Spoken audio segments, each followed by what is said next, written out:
When everything becomes cheap enough to obtain, the strange thing is this: no one actually wins. For years, we looked at China and thought the same thing. Who could possibly stop this trajectory? It had become the factory of the world. Efficiency had turned into an art form. Cities stayed awake through the night.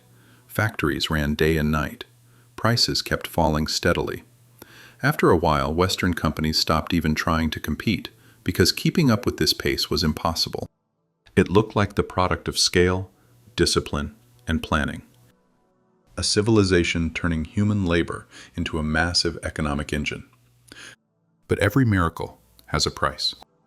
And China's greatest success, the ability to produce everything cheaper, faster, and in greater volume, eventually turned into the very thing that dragged it downward. Welcome to financial history. This is where money, power, and history intertwine. And here, nothing is as simple as it seems. China's story is, in fact, the story of how far modern capitalism can be pushed. A system that rewards growth at any cost, even if those costs slowly destroy the system's own future. So what happens when the world's largest economy optimizes itself until it breaks? What happens when efficiency begins to consume itself? To understand that, we have to go back to the beginning, to the year 1978. To the moment Deng Xiaoping stood before the Communist Party and said something radically bold. Getting rich is not shameful. He went even further. It is patriotic. That sentence was a turning point for China. Overnight, farmers became entrepreneurs. Rural areas turned into factories. First, Japanese investors arrived, then Americans, and later Europeans. Everyone saw the same thing: cheap labor, an endless workforce, and a system with doors wide open. China created special economic zones, small experimental cities where rules were relaxed, central planning stepped back, and bureaucracy was kept to a minimum. There was only one goal: attract capital and increase exports. And the plan worked even better than expected. Shenzhen, a fishing village of 30,000 people, turned into a metropolis of millions within a few decades. This success whetted appetites. Every city said, "We can do this too." Every province chased the dream of becoming the next Shenzhen. Local governments went into debt. Highways were built. Power plants were constructed. Industrial zones opened one after another. All of it was meant to attract more factories. By the early 2000s, China was no longer just growing, it was swallowing global demand. Steel, coal, copper, oil. Western companies that wanted to survive moved their production to China. Anything that could be produced eventually was. But there was a silent incentive embedded in this story. Success meant being cheaper than everyone else. Local governments lowered land prices to attract factories. They cut taxes.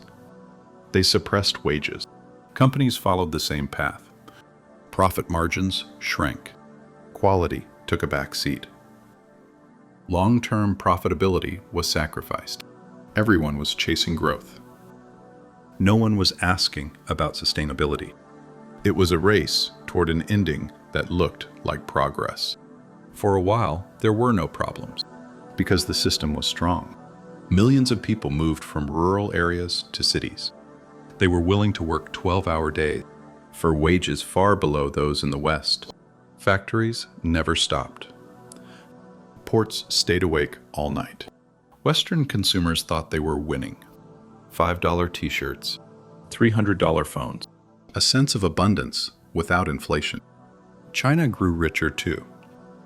But eventually, the system began to strain. Somewhere between the 10th shopping mall and the 100th steel factory, the miracle turned into a habit. Local governments became dependent on growth just to service their debts. So the solution was always the same: more factories. By 2015, China's steel production capacity had already surpassed that of the rest of the world combined. Industrial zones began producing faster than global demand could absorb. Prices fell, but not because of innovation.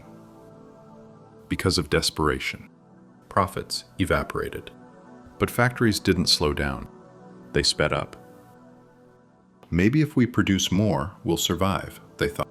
They didn't. That's when a new word came into focus: involution. It used to describe people working more for less.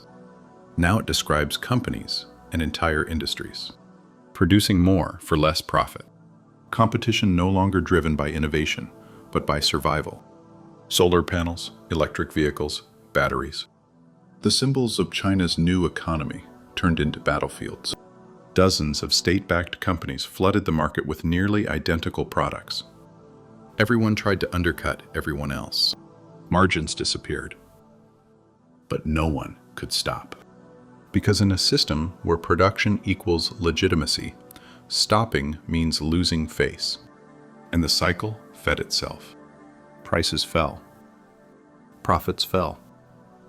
Wages stagnated. Consumers were happy for a while. Then they realized something.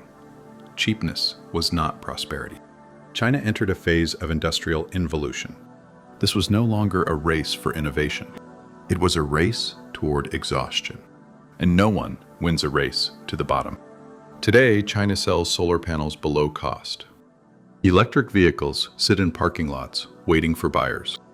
Technology giants tear into each other over shrinking domestic demand. In 2024, industrial profits fell by more than 20%, despite record exports. Because when everyone tries to be the cheapest, the only thing left to fall is price. This is not capitalism working harder. This is capitalism consuming itself. The irony is that China has been here before. In the 2000s, the same crisis hit coal and steel. Beijing intervened. Mines were shut down. Facilities were merged. Hundreds of thousands lost their jobs. It was painful, but necessary. What's happening today is bigger. This time, it's not a single sector that's sick. It's the entire growth model. And in China, factories don't close just because logic says they should. They close when politics allows it. But in Chinese politics, contraction is not rewarded. Movement is, even if it's just spinning in place. Officials know the numbers. Profits are falling. Debt is rising. But the message to the public is always the same. Keep producing, keep growing, keep believing. Because if the machines stop, the illusion stops too. Today, China is flawless at production, but fragile when it comes to balance. A system capable of flooding the world with goods, yet unable to make that flood profitable. And history tells us this. Every empire that pushes efficiency to its limits eventually faces a test of balance. China is in the middle of that test. It is learning the price of being too cheap. Because when a system optimizes everything except balance, in the end, the only thing it destroys is itself.